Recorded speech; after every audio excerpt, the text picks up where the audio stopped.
sábado a gente vai ter um encontro, né, que são dos desbravadores, no dia 18 agora de julho. Vai ser aí um primeiro contato. E a partir de 1º de agosto. Tudo bom, Malton? Oi, tudo bom, Erlando? Erlando falou, foi. Aqui a gente está tudo virtual, mas um abraço, feliz sábado para todos vocês. É 10 horas que começa, né? O irmão Carlos entrou aí já. E João Pessoa já vão abrir na próxima semana. Sábado que vem. Próximo sábado.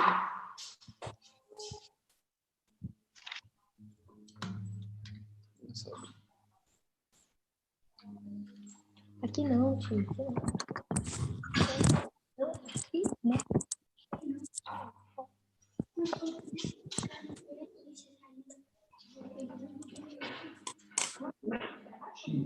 Risca.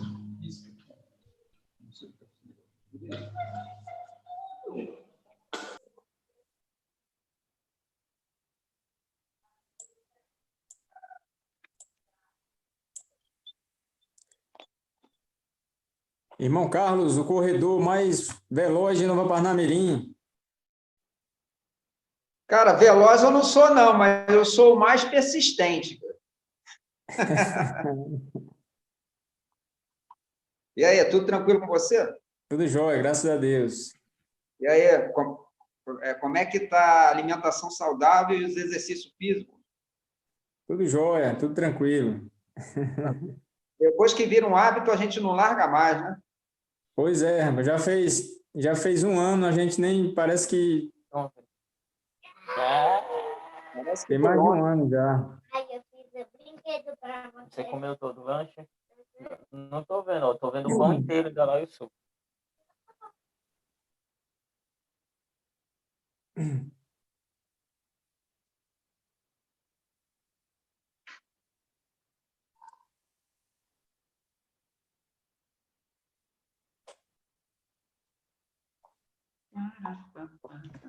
Opa, bom dia, gente. Feliz sábado. Bom dia. Galera, eu vou saltar agora a contagem regressiva. Aí, se forem conversar, aí conversa pelo chat para não sair na transmissão. Pode ser? Show de bola.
Mateus? Podemos começar?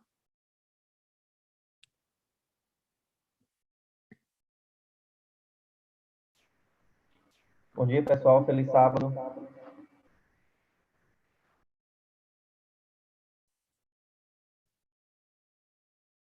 Podemos começar, Mateus? Feliz sábado aí, Charles.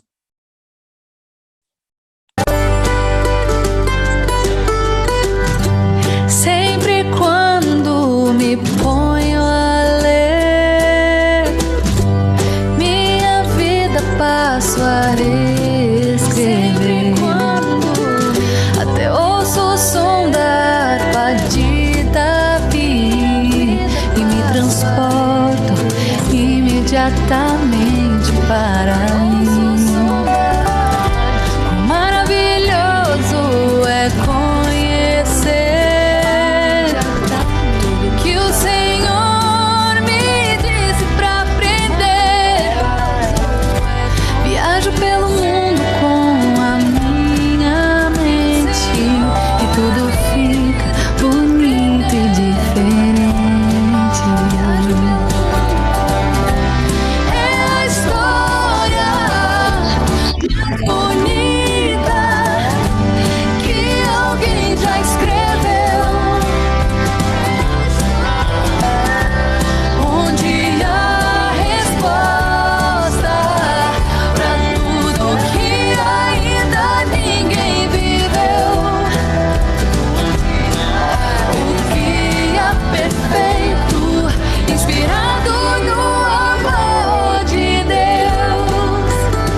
faz viver. É a história mais bonita que alguém já escreveu, onde há resposta pra tudo que ainda ninguém viveu. O guia perfeito, inspirado no amor de Deus. Vou me entregar, vem me salvar de mim.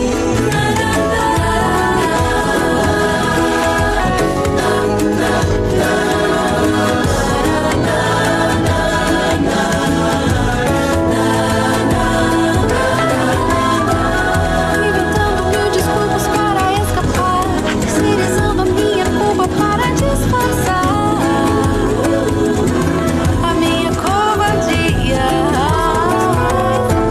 Seu amor teimoso me alcançou, da longanimidade me esperou, e agora desmoronou meu Minha vida regenerou, o meu passado ele pagou. Ele sai livrador, totalmente não vou mais tentar fugir e nem fingir que sou feliz sem ti. Não mais me engana, vou me entregar, vem me salvar de mim. não vou mais. Tentar fugir, não vou fingir, não sou feliz sem ti.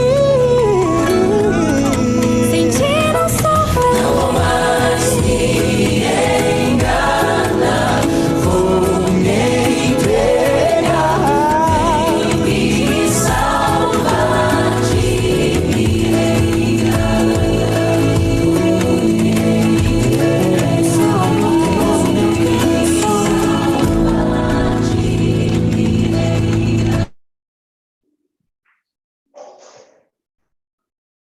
Diz aí, Erlano.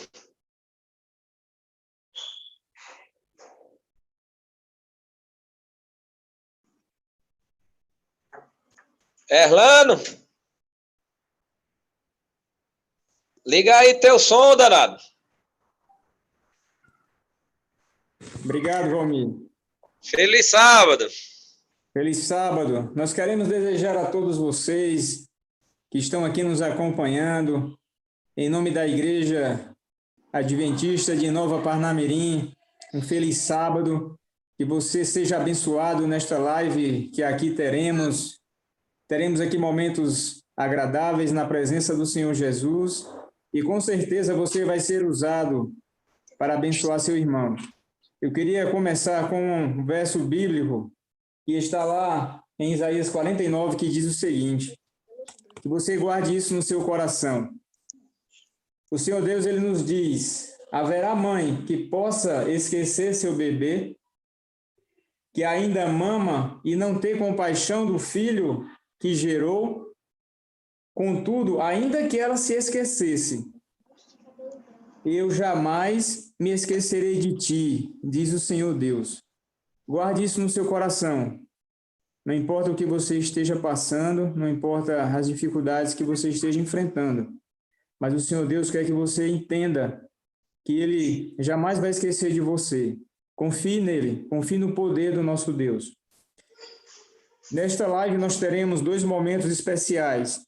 Nós teremos a escola sabatina, onde a irmã Raquel irá conduzir esta escola sabatina, que iremos discutir, conversar sobre o testemunho pessoal daqueles que foram tocados por Jesus e que abençoaram outras vidas. Num segundo momento, nós teremos um culto que começará às 11 horas. Nós teremos um culto cujo pregador vai ser o nosso irmão Wanderson Cunha. E teremos um um tema interessantíssimo para esse momento que estamos vivendo. O tema da nossa mensagem desta manhã será Felizes em meio à dor. Como o cristianismo responde ao sofrimento. Então não perca estes momentos, não perca estas bênçãos que estão sendo transmitidas por meio desta live, porque Deus quer te abençoar mais ainda nesta manhã. Nós teremos agora um momento de louvor, e logo em seguida nós teremos um momento de oração e alguns avisos. Teremos também alguns avisos depois da oração e logo em seguida a irmã Raquel, ela irá iniciar aqui o debate, né, a recapitulação do estudo da lição. Então não perca, você pode participar também. Iremos agora ao momento de louvor.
Amém, Deus seja louvado. Oremos agora ao nosso Deus. Grandioso Deus e eterno Pai de misericórdia, nós te louvamos pelo teu cuidado, te louvamos, ó Deus, porque a tua graça, ela nos está estendida. Que possamos nesta manhã aprendermos mais de ti, aprendermos mais do teu amor, aprendermos que o Senhor está sempre conosco, nos guardando, está sempre conosco em todas as ocasiões. Abençoa esta meditação que será feita agora na escola sabatina, no culto, que possamos ser edificados. É o que nós te agradecemos e te pedimos em nome de Jesus. Amém. Antes de nós começarmos a escola sabatina,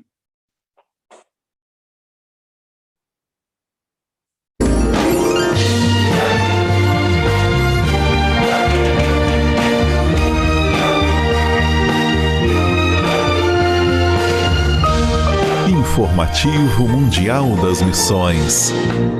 Aprendendo a ler. Joy Ceia não sabia ler porque simplesmente não havia escolas no vilarejo onde morava, na Libéria. Ele sempre trabalhou na plantação de arroz da família e nunca teve o menor incentivo para aprender a ler.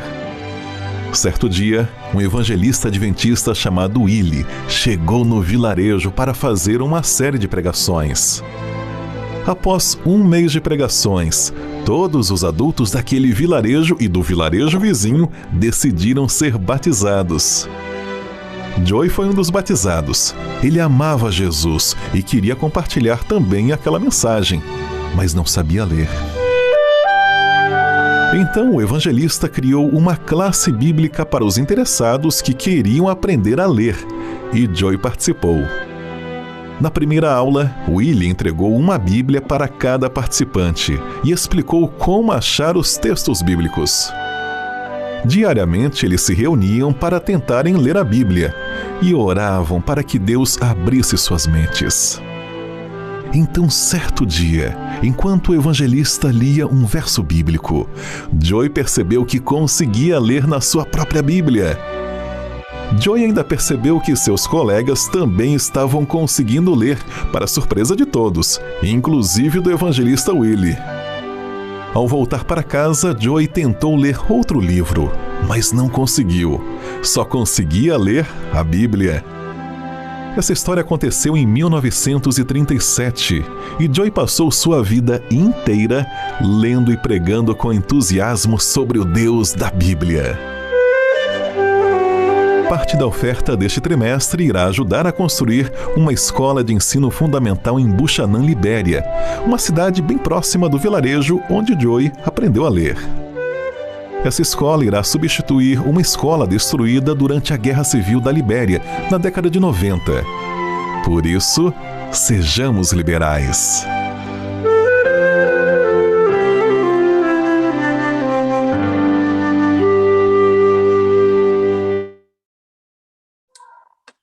amém, irmãos, que Deus possa nos usar a todos nós para esses projetos tão importantes, né, da igreja. Mas eu gostaria de pedir permissão aqui à irmã Raquel, e antes de nós continuarmos, eu gostaria de dar alguns avisos aqui rapidinhos.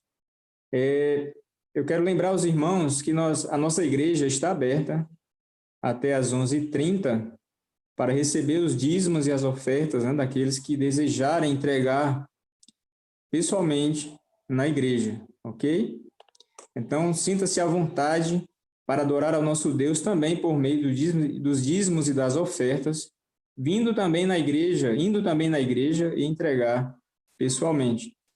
Você também poderá, nesse período até às 11h30 da manhã, você também poderá contribuir por meio de alimentos com aqueles, né, que estão precisando nesse momento. Nós sabemos que nesses dias de coronavírus, muitos perderam emprego. Realmente, a dificuldade econômica, ela existe na vida de muitas famílias, e você pode cooperar, você pode ir na igreja, entregar a quantidade de alimentos que Deus colocar no seu coração. Eu queria também falar aqui da nossa campanha de doação para a construção da igreja do Portal do Jiqui. A igreja está em vias de começar a construção, na realidade já começou, né? A construção já começou. Então, você também poderá contribuir com essa construção fazendo a sua oferta.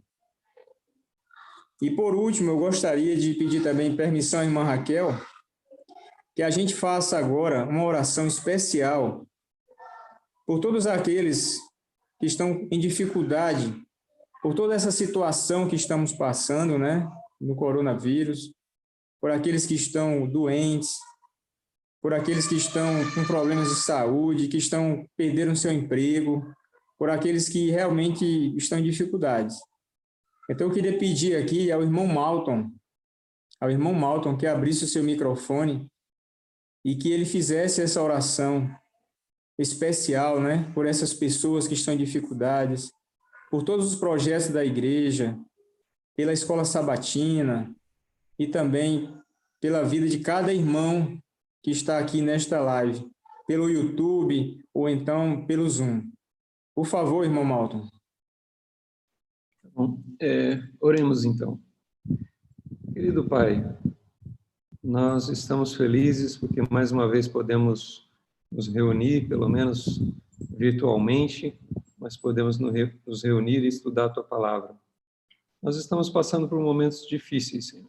Momentos de pandemia, de peste, de problemas, de desemprego, de incerteza quanto ao futuro. Nós queremos te pedir que Tu guies cada um de nós, abençoes aquelas pessoas que estão com problemas, que estão com dificuldades, e ajuda-nos a confiar sempre em Ti. Ajuda-nos a ter a certeza de que Tu estás no controle, apesar dos problemas, apesar do mundo estar em confusão, em muitas doenças e problemas, Tu estás no controle. Venha abençoar a nossa igreja, os planos para o futuro, abençoar essa volta, tomara que voltemos logo a nos reunir na igreja, presencialmente novamente. Venha abençoar a abertura da palavra, quando vamos estudar a lição da Escola Sabatina. Abençoa a liderança da Tua igreja, cada membro, cada pessoa, e vem dar-nos o privilégio de ter a Tua presença ao nosso lado em cada momento. É o que nós te pedimos em nome de Jesus. Amém. Amém.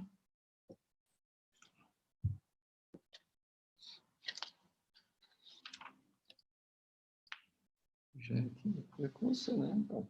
Já é comigo? Liga o microfone, Irlana.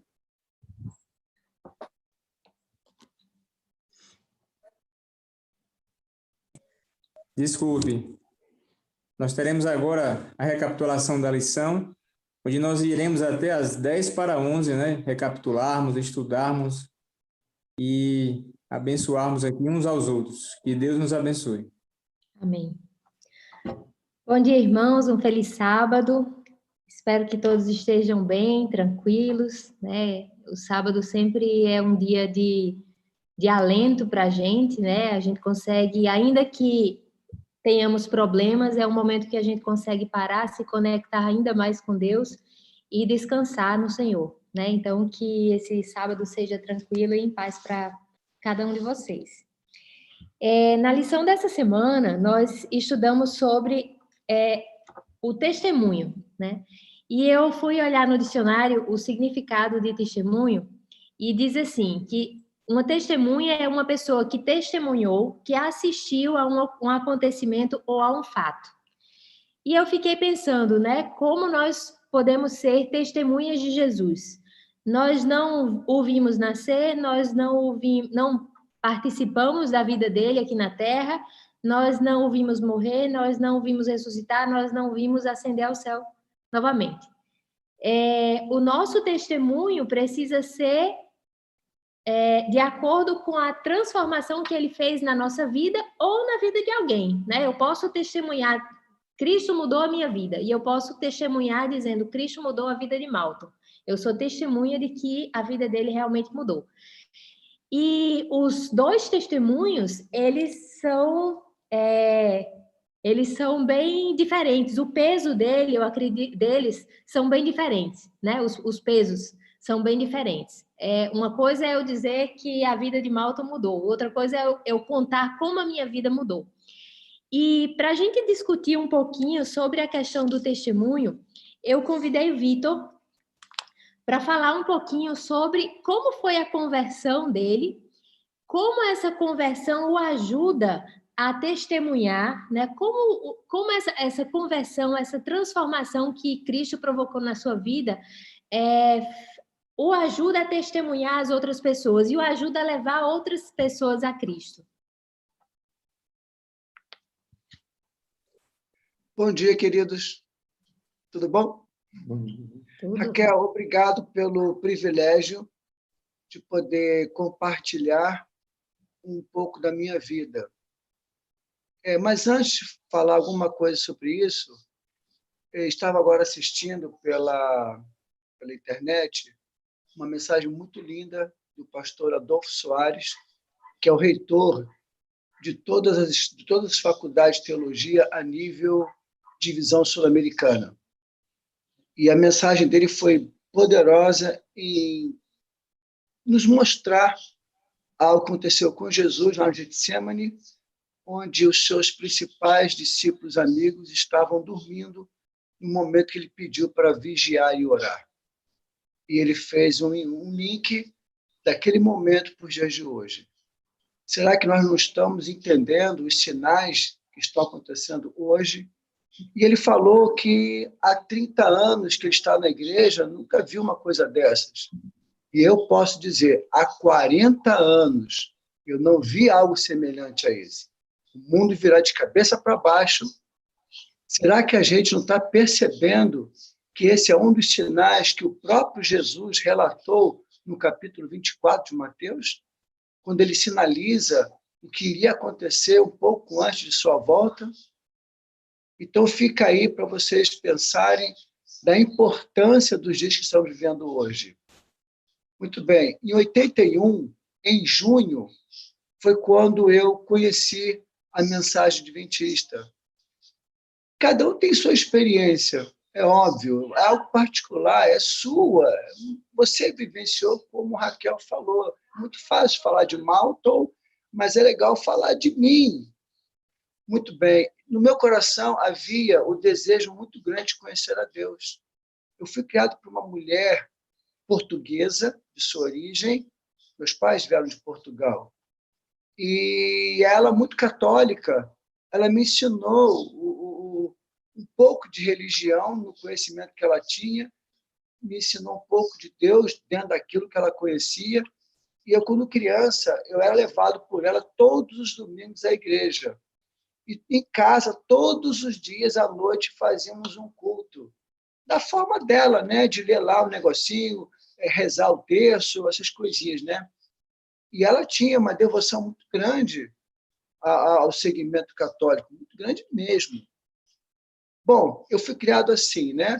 Então, no meu coração, a semente que ela deixou da existência de um Deus, isso fez parte desse contexto de minha conversão. Porque dentro do catolicismo, eu não tive o privilégio de conhecer a Deus como eu o conheci na igreja adventista. Eu digo isso de uma forma muito clara. Porque lá no catolicismo, nem a Bíblia minha mãe tinha. Os padres que ela vivenciou ao longo de sua vida, nenhum deles influenciou a ter uma Bíblia, a estudar a Bíblia. Engraçado isso, né? A palavra de Deus, algo fundamental para um cristão, ela não tinha. E no meu coração, o desejo é tão grande de conhecer a Deus que eu quis frequentar uma igreja de crentes. Por que crentes? Porque eles andavam com a Bíblia. E isso me chamou a atenção. E muitas vezes eu tenho visto irmãos nossos ter vergonha de colocar a Bíblia nas mãos e ir para a igreja com a Bíblia nas mãos. Mostrar que é um cristão, que é um adventista. E muitas vezes carregamos a Bíblia de uma forma assim, tipo celular, por exemplo, que aí não precisa carregar a Bíblia, está no meu celular. Então, para mim, foi muito importante eu ver as pessoas andando com a Bíblia, que, para mim, os crentes é que tinham conhecimento de Deus. Eles manuseavam a Bíblia. E eu nunca tinha pego numa Bíblia. Olha que coisa interessante isso, né? Bom, e Deus foi tão bom para comigo que, vendo a minha sinceridade, um amigo meu, naquela época eu tinha muitos amigos, né? Ele namorava uma menina cujos pais eram da igreja adventista. Não estavam mais frequentando. E quando eu falei que queria conhecer, que queria conhecer uma igreja cristã, uma igreja de crente, eu queria ir. Aí os pais dela, ouvindo isso, me levaram à igreja adventista lá do Meia, Rio de Janeiro, de onde eles moravam, a igreja mais próxima que eles moravam. Aquela senhora era pianista e o marido dela tesoureiro da igreja em Pavuna. Os dois haviam se afastado. Mas como moravam próximo da igreja do Meia, me levaram lá. E quando eu cheguei na igreja, aquela sensação estranha, né? Igreja de crente, nunca tinha estado na igreja de crente, né? Eu vi as pessoas se tratando como irmãos, irmão, irmã, irmã. Eu falei, que coisa legal, olha, as pessoas se falam como irmãos, né?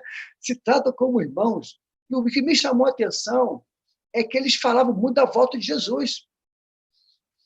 E aquele hino, 134, era o mais cantado na igreja. Tanto é que quando eu preguei um pouco antes da pandemia, na Igreja Nova Parnamirim, eu falei sobre isso. Como pode, estando tão próximo da volta de Jesus, um pouco antes da pandemia, ouçam bem, não estávamos falando da volta de Jesus. Era raro uma mensagem nossa, adventista, povo da Bíblia, povo que no seu nome carrega volta de Jesus, não estávamos pregando sobre a volta de Jesus. Como naquela época, em 81, há 40 anos atrás, aliás, mais de 40 anos atrás, só pregávamos sobre isso. Foi o que me chamou a atenção, porque no catolicismo eu nunca tinha ouvido falar que Jesus ia voltar. Queridos, essa mensagem da volta de Jesus, a forma das pessoas se relacionarem, a forma das pessoas se tratarem, aquele olhar vibrante, né, de um cristão, foi isso que me levou a tornar-me um adventista do sétimo dia. E eu queria estudar a Bíblia. O pastor, na época, decidiu, Haroldo Soldani, não sei quantos ouviram falar, ele decidiu, então, separar um momento para estudarmos a Bíblia. E ali eu pude ver que a Igreja Adventista ensinava exatamente o que estava escrito. Foi isso que também me chamou a atenção. Uma igreja que prega aquilo que está escrito, não mexendo, não adicionando, não tirando, é o que está escrito. E aí aprendi também a questão do sábado. Eu agradeço muito a Deus por ter me direcionado à igreja que pregava a verdade. Essa foi a minha experiência. Obrigado, Raquel, pelo privilégio de compartilhar aqueles 40 anos atrás. Valeu. Obrigada, Vitor, por compartilhar a sua história. É muito bom ouvir esses momentos, sobre esses momentos de conversão. Eu nasci na igreja, então eu não tenho uma experiência para contar de uma mudança completa de vida, né? Eu tinha um estilo de vida e eu mudei para outro estilo de vida.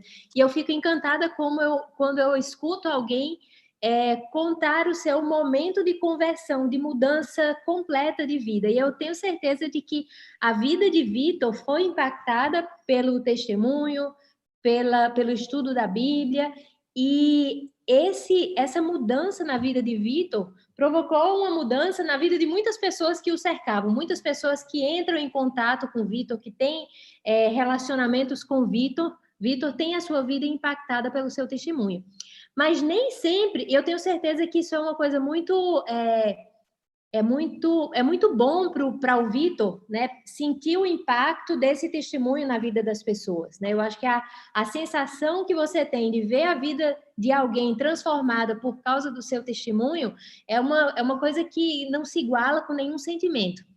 Mas eu sei também que, às vezes, o nosso testemunho é rejeitado por alguns, né? A gente testemunha, a gente conta a nossa história, a gente conta a história... Faltou um detalhe, se permitir. Sim. Desculpa, perdão mesmo. Naquele momento de início de carreira cristã, sem saber, eu tinha 3 classes bíblicas que eu estudava com pessoas em suas casas. Durante a semana, 3 lugares eu ia, à noite, eu trabalhava durante o dia, né, para dar estudos bíblicos. Ou seja, aquele primeiro amor nos leva a compartilhar. Isso aconteceu comigo. Nos leva a falar daquele ser que eu passei a conhecer, que eu passei a dedicar a minha vida. Olha que coisa interessante. Quando a gente fala em primeiro amor, eu posso testemunhar a todos vocês o que é sentir o primeiro amor. Assim que eu conheci Jesus, a vontade era de compartilhar o que eu estava conhecendo. Rapidamente, já tinha 3 casas que eu dava estudos bíblicos, pessoas foram batizadas, inclusive, nesse processo. Bom, ficou. Uma outra coisa que me marcou também, para fechar, e me perdoe de ficar falando, foi que alguém me falou: Vitor, se você quer entender melhor a Bíblia, é bom você abraçar a reforma de saúde. Essa história de comer carne, comer isso, comer aquilo, não sei o quê, não sei o que lá. O que é mesmo? Eu não perguntei a segunda vez.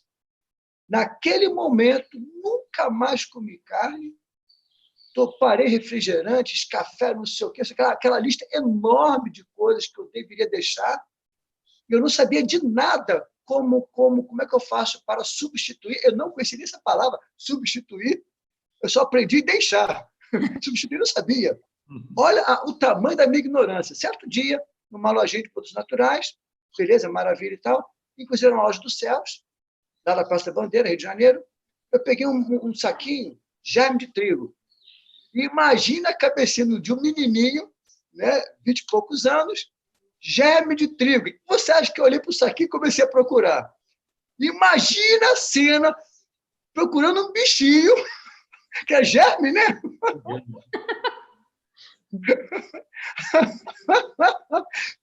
Não, é sério isso, não estou brincando, não. Eu comecei a procurar assim, no saquinho o tal do germe, né? Depois eu fui entender que germe de trigo é o coração do grão do trigo. Para vocês terem uma ideia do que é uma pessoa abraçar a reforma de saúde sem precisar de conhecimento nenhum de corpo e alma. E detalhe, essa palavra substituir não me fez falta, porque eu não senti nada que pudesse dizer: não, eu tenho que voltar a comer carne, tenho que voltar a fazer isso, voltar a fazer aquilo, porque eu não estou me sentindo bem. Muito pelo contrário. Eu passei a me sentir melhor de como eu estava, sem ter conhecimento nenhum.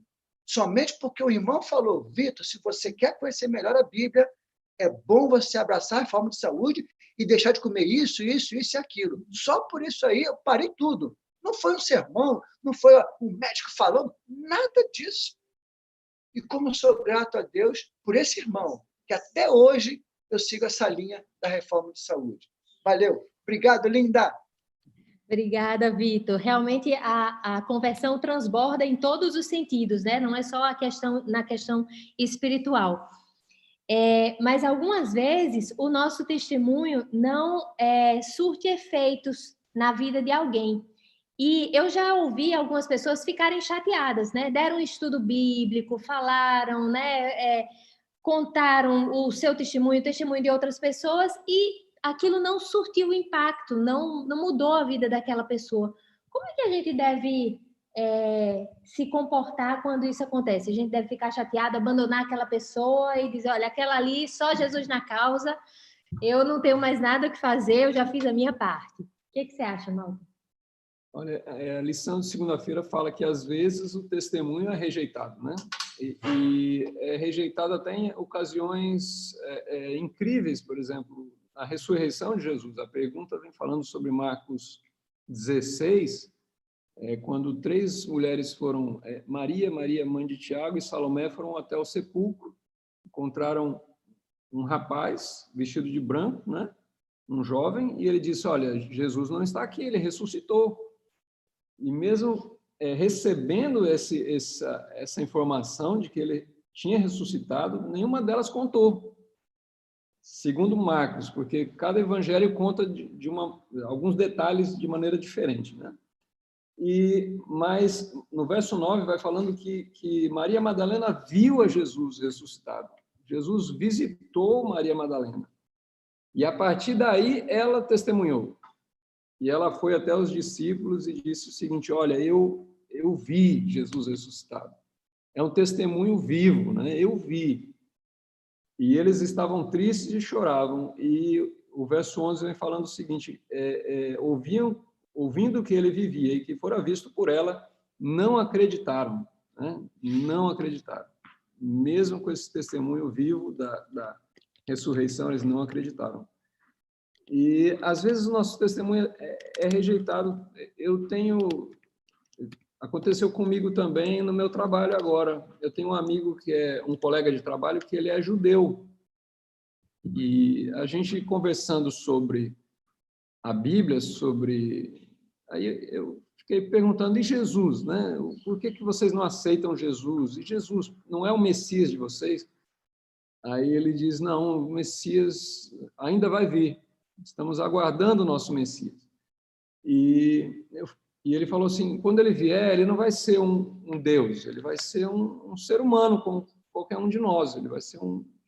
Aí eu falei, mas ele não vai ser chamado Emanuel, que é Deus conosco, e ele não é Deus, ele vai vir e não é Deus? E ele disse, não vai ser, não. E eu mandei um vídeo do Leonardo Gonçalves cantando uma música, Nahamu, Nahamu, que fala Isaías 40, consolai, consolai o meu povo, diz o Senhor. Ele canta em hebraico, né? É um trecho de Isaías, e esse colega nem viu, não respondeu, não fez nada, ele não quer contato, ele não quer saber de Jesus, eles rejeitam Jesus, e é triste pensar nisso, né? É triste pensar que o maior judeu de todos os tempos é rejeitado pelo seu próprio povo, né? E quando um judeu aceita Jesus, ele tem que ter muita humildade, porque o seu próprio povo pediu que Jesus fosse morto, né? Eu acho que a solução, a resposta, né, Raquel? Eu acho que a resposta é ir com cuidado, com carinho, com não desistir, né? Com certo tato, e tentar buscar esse assunto de novo e falar para ele sobre Jesus novamente. Mas eu acho que perseverar é importante, com amor, com carinho, com paciência, né? Ok. Na parte da terça-feira, fala que vidas transformadas fazem a diferença. E tem um trecho do livro Caminho a Cristo que eu queria compartilhar com vocês. Diz assim, no momento em que uma pessoa aceita a Cristo em seu coração, nasce um desejo de apresentar aos outros o precioso amigo que encontrou em Jesus Cristo. O amor de Cristo precisa transbordar na nossa vida para que a gente sinta necessidade, sinta vontade de compartilhar, né? E eu queria que Valmir falasse um pouco sobre essa necessidade, essa relação entre conhecer e compartilhar. Eu posso só conhecer e guardar para mim, ou o verdadeiro cristão precisa conhecer e precisa compartilhar, Valmir? Nós encontramos aí na parte da terça-feira a experiência de Pedro e de João, que tiveram realmente uma experiência profunda e real com Jesus. Em contraste com isso, a gente poderia apresentar, por exemplo, Judas. Judas andou com Jesus, viu os milagres, viu toda, né, o amor de Jesus, a sua compaixão, né, o seu caráter, mas, infelizmente, Judas não abriu o coração para ter essa experiência, né, com Jesus. Então, Pedro e João, eles podem, então, como nós também podemos agora, e eles afirmaram o nosso verso para memorizar, nós não podemos deixar de falar do que vimos e ouvimos. Nós não podemos. Essa experiência que nós temos com Cristo é uma experiência que ela transborda. Nós temos o desejo, a vontade, a alegria. Isso, assim, parece que é a nossa primeira prioridade. A gente faz questão realmente de ir, de contar para os amigos, para os nossos familiares, não é? Eu lembro que a minha primeira experiência foi com um rapaz que ele estudava comigo, ele era testemunha de Jeová, ele tinha uma Bíblia, e eu sempre, meus pais me levaram aquém da religião, né? Aquém da religião. E aí eu tinha aquele interesse, via ele com a Bíblia, achava aquilo muito bonito, né? E aí ele me deu uma Bíblia, e eu comecei a ler a Bíblia, né? E quando chegou na parte ali dos 10 mandamentos, aí eu disse, poxa, achei tão... Não sabia que existia isso na Bíblia. Aí ele disse, mas olha, não são 10 mandamentos, só são 9. Esse do sábado aí, tem até um povo aí que é das antigas aí e tal, uns adventistas aí. que ainda guardam esse mandamento, mas você não precisa mais guardar, não. Aí eu não entendia de nada, não conhecia nada, né? Veja como é que Deus dirige as coisas, né? Um ano depois, minha irmã conheceu Jason, e Jason, afastado da igreja, minha irmã teve a experiência de ter a oportunidade da mãe de Jason passar estudo para ela, e no interesse dela, Jason se interessou em voltar para a igreja, meu cunhado, né? E aí, um ano depois, minha irmã disse, olha, você sempre teve o sonho de estudar em escola particular, então eu vou dar essa oportunidade a você. Foi quando eu comecei a estudar na escola adventista, não é? E ali naquela experiência com os alunos, no mesmo ano que eu ingressei na escola, fui batizado, né? E aí, aquela alegria de poder compartilhar com os colegas de futebol, com os colegas da classe, não é? Então, isso me ajudou muito. E tive muitas outras várias experiências, né, com Deus, né? Tive que perder um emprego muito satisfatório por causa do sábado, mas aquilo me ajudou para as experiências futuras, não é? Onde eu pude testemunhar para as pessoas sobre essa experiência, e isso acabou ajudando muito as pessoas, né? Malto estava falando ainda há pouco essa questão da rejeição, e a gente fez algumas conferências, e eu me emociono porque algumas pessoas nessas conferências eram batizadas e outras não. Muitas pessoas a gente nem conhecia. E um determinado dia eu cheguei numa determinada igreja, a igreja de Gramoré, e me sentei para assistir a lição da escola sabatina. Tinha uma irmã passando a lição, ela olhava para mim e sorria. Ela já me conhecia e eu não lembrava dela. E ela disse, você é o irmão Valmir, não é? Eu disse, sou sim. Eu lhe conheço, talvez você não lembre de mim. Eu participei daquela conferência há 2 anos atrás. Naquele momento eu não quis me batizar, mas eu nunca esqueci o seu testemunho, as palavras que você falou naquele momento. E aí aquilo ficou dentro do meu coração. Depois, então, ingressei na igreja adventista e hoje estou aqui passando a lição e sou diretora da escola sabatina. Então, isso nos emociona muito, né? Então, às vezes, a gente pensa até que nossas palavras, né, não... enfim, mas a palavra do Senhor não volta vazia, não é? Então, graças a Deus, é essa experiência que nós temos aí, viu, Raquel? Muito bom, Valmir. Ver como a palavra é disseminada e como ela transforma vidas é muito, muito recompensador, né? Nos traz um bem-estar muito grande, nos traz uma emoção diferente de estar levando o evangelho a outras pessoas. A gente não tem muito tempo, me falaram que eu não posso passar das 10h50, eu ainda vou brigar por esse tempo de novo, viu, pastor? Vou voltar a brigar. Mas eu queria ler para vocês, na sexta-feira, um textozinho do livro Atos dos Apóstolos, que diz assim: a essência da vida cristã é um relacionamento tão pleno com Jesus a ponto de desejarmos compartilhá-lo. Por mais importante que seja a doutrina correta, ela não substitui uma vida transformada pela graça. E aí eu queria falar uma coisa com vocês, abrir o coração com vocês, né? Nesse período de quarentena, eu fiquei um tempo assim, no início você sente um choque muito grande, né? Ficar em casa, o ritmo muda completamente. E eu falei assim para Malta, eu preciso fazer alguma coisa, assim, eu queria ou dar estudo bíblico, eu queria fazer alguma coisa por alguém, né? E aí eu comecei a assistir uma série de lives de um pastor, e numa dessas séries ele dizia ele dizia assim, olha, eu vou ensinar você a ser evangelista, eu vou assistir essa, que eu acho que essa vai ser legal. E aí ele dizia assim, olha, a primeira coisa que você tem que fazer é orar para que Deus escolha alguém para quem você vai testemunhar e para quem você vai dar estudos bíblicos, né? Fazer a diferença na vida daquela pessoa. Não é você que escolhe, é Deus que escolhe. Então, ore.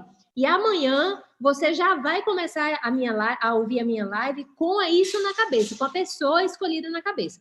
Eu sei que vai ter pessoas que já vêm com alguém escolhido, né? Deus já revelou agora, você já vem com a pessoa revelada. Mas vão ter pessoas que não vão ter essa revelação, né?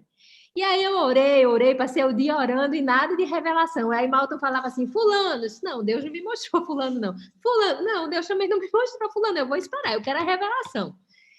E aí na segunda live ele diz assim, olha, você já deve estar com a pessoa escolhida, Agora você precisa amar essa pessoa, você precisa se aproximar dessa pessoa, você precisa cuidar dessa pessoa, mostrar interesse por essa pessoa.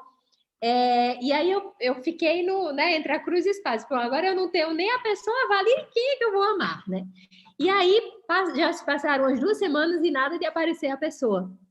E aí nessa semana o pastor marcou uma reunião com algumas pessoas da igreja, pedindo para a gente escolher 10 pessoas da igreja para nós acompanharmos essas pessoas. E aí eu pensei assim, eu estava orando por uma, né? Não eram 10, mas vieram as 10. E eu fiquei muito feliz com essa oportunidade, né? Eu acho que vai ser uma coisa muito boa entrar em contato com esses irmãos,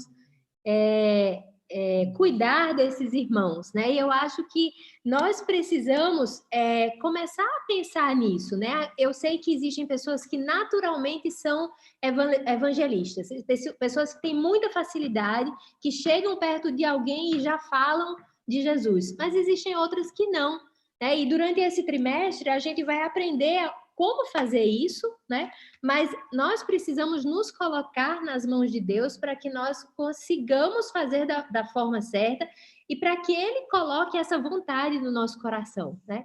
Então, eu espero que todos estudem as próximas lições, né? Eu dei uma folheada nas semanas seguintes, elas estão realmente muito boas, com muitas informações interessantes, mas nós não podemos guardar esse conhecimento só para nós. Nós não podemos guardar só a transformação de vida que Deus realiza para nós. Nós não podemos guardar a mensagem do segundo advento, porque com essa pandemia, com todas as calamidades que estão acontecendo, nós sabemos que está muito próxima a volta de Jesus, né? Então, é hora de nós despertarmos e de nós realmente fazermos a diferença na vida de alguém. Eu quero agradecer a colaboração de todos. Infelizmente, a gente não conseguiu abrir para a participação de outras pessoas, em virtude do tempo, mas muito obrigado ao Valmir, ao Vitor, ao Malton, que aceitaram o convite. E aí a gente se vê nos próximos sábados.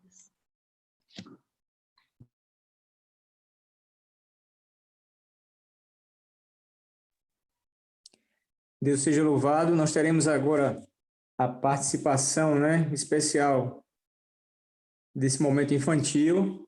Mas nós queremos aqui dar... Muito bem.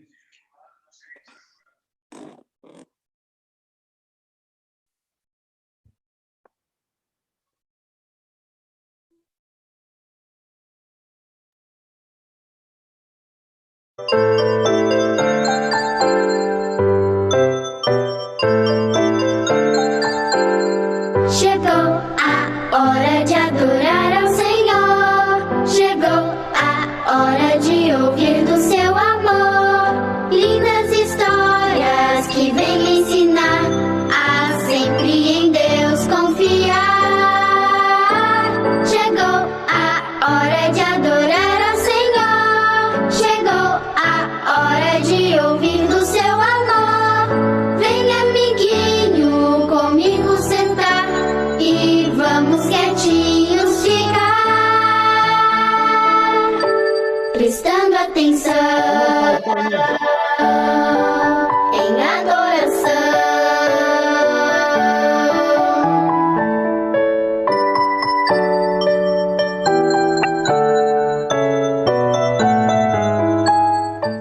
Olá, tudo bem com vocês? Como vocês estão? Assim ou assim? Algumas coisas acontecem e nos deixam tristes, mas eu espero que Jesus seja a alegria do seu coração. E na Bíblia, em 1 Coríntios 6,19, diz o seguinte: será que vocês não sabem que o corpo de vocês é o templo do Espírito Santo, que vive em vocês e lhes foi dado por Deus? Vocês não pertencem a vocês mesmos, mas a Deus. Esse verso nos diz que o nosso corpo deve ser como uma igreja para o Espírito Santo morar. Mas como deve ser uma igreja para representar bem o nome de Deus? Ela deve ser limpa, organizada, pintada, sem paredes riscadas e lâmpadas quebradas? Com certeza, tudo por dentro e por fora deve demonstrar que ela é a casa de Deus. Agora, observe essa imagem. Para que uma bicicleta dure por bastante tempo, ela precisa de alguns cuidados. O local onde é guardada, ela deve ser lubrificada por um óleo especial. Também, se for molhada, deve ser secada. A bicicleta também precisa de uma limpeza. Quando nós nascemos, Deus nos dá um corpo novo e perfeito. Mas com o passar do tempo, se não cuidamos bem desse corpo, ele fica velho antes do tempo. Precisamos lembrar que o Espírito Santo quer fazer morada em nosso corpo. Por isso, devemos cuidar bastante dele para que ele não estrague. E uma forma de cuidarmos do nosso corpo é através do exercício físico. Por isso, os nossos ombros, cotovelos, punhos, joelhos e todas as nossas articulações devem ser movimentadas, pois quando movimentamos, um óleo especial lubrifica o nosso corpo e assim temos mais saúde. O que acontece se uma bicicleta não for lubrificada? Certamente ela vai enferrujar. E o mesmo acontece com o nosso corpo. Por isso devemos nos movimentar para que o líquido possa lubrificar as nossas articulações. E se você quer crescer forte e saudável, mexa-se. Nada de ficar o tempo todo assistindo televisão, jogando no tablet ou celular. Devemos nos movimentar para termos mais saúde. Jogue bola, pula, corra. Assim você será uma criança mais saudável e o Espírito Santo fará morada no seu corpo. E Deus ficará muito feliz se você cuidar do seu corpo. E lembrem-se sempre, um corpo bem cuidado é importante para termos saúde física e emocional. Vamos ler de novo o nosso verso bíblico? 1 Coríntios 6, 19. Será que vocês não sabem que o corpo de vocês é o templo do Espírito Santo, que vive em vocês e lhes foi dado por Deus? Vocês não pertencem a vocês mesmos, mas a Deus. Vamos orar? Querido Deus, nós te agradecemos pelo corpo que o Senhor nos deu. Queremos cuidar sempre da nossa saúde. Nos ajude, em nome de Jesus. Amém. Agora vamos em família adorar, pensar em Deus e aprender do seu amor. Oh, que alegria sentimos aqui de juntos poder escutar a voz do Senhor.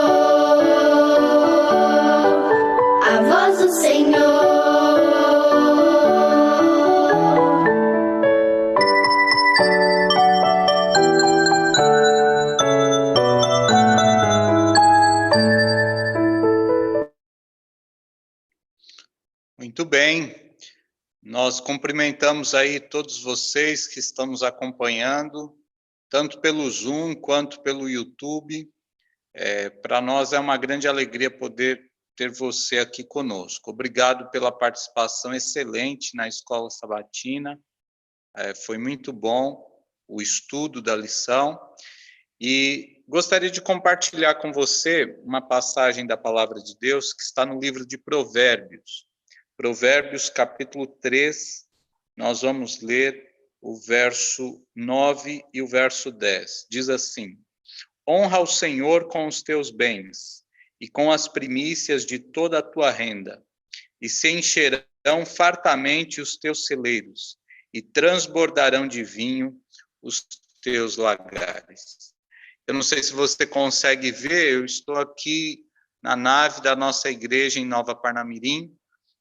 Normalmente esse é um momento em que essa igreja está cheia de pessoas, e o momento da adoração que fazemos através de dízimos e ofertas. E, infelizmente, nós não temos condições de estarmos aqui neste lugar para fazermos essa adoração.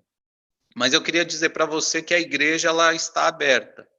Mesmo que você não possa vir para assistir os cultos presenciais, mas todos os sábados pela manhã nós deixamos a igreja aberta com pessoas aqui para receber aqueles que trazem as suas doações. Nós estamos numa campanha forte chamada Compartilhe Esperança, onde temos doado alimentos e distribuído alimentos, refeições, roupas, dinheiro para as pessoas que estão precisando neste momento.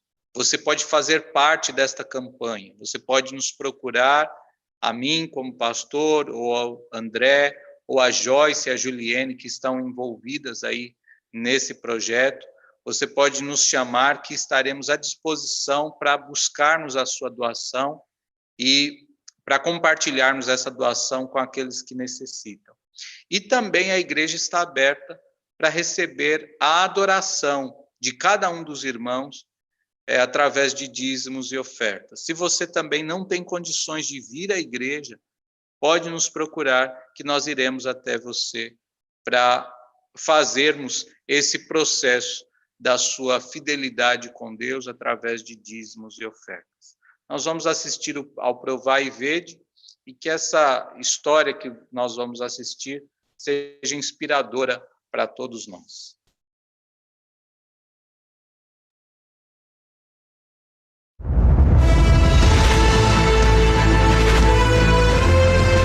Provai e Vede. História de hoje: o desafio de Hannah.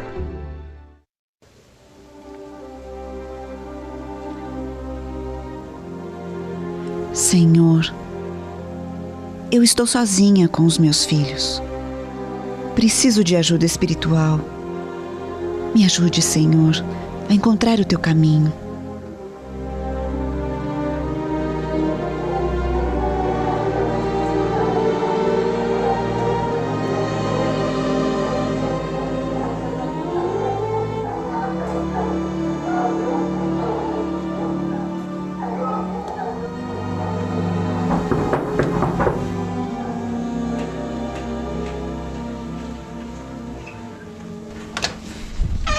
Bom dia! Bom dia. Sou o representante do Serviço Educacional Lar e Saúde e gostaria de falar com a senhora numa breve visita. Eu poderia entrar? Um momento. Pode entrar. Que linda família a senhora tem. Qual o nome dos seus filhos? O mais velho se chama Gabriel e o mais novo que está brincando é o Alejandro. E eu estou esperando outro bebê e estou grávida. Meus parabéns. Por favor, sente-se.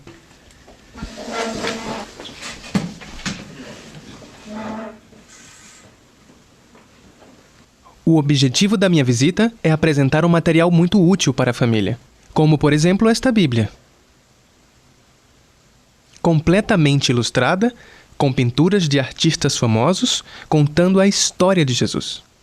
Que Bíblia linda! Que pinturas maravilhosas! São iguais às que minha avó me mostrava na antiga Tchecoslováquia. Você pertence a que igreja? Eu sou adventista do 7º dia. Vou à igreja no sábado. Verdade? A minha avó também ia na igreja aos sábados no país dela. Ontem eu fiz uma oração, pedindo a Deus que me ajudasse a encontrar uma igreja. Que coincidência, né?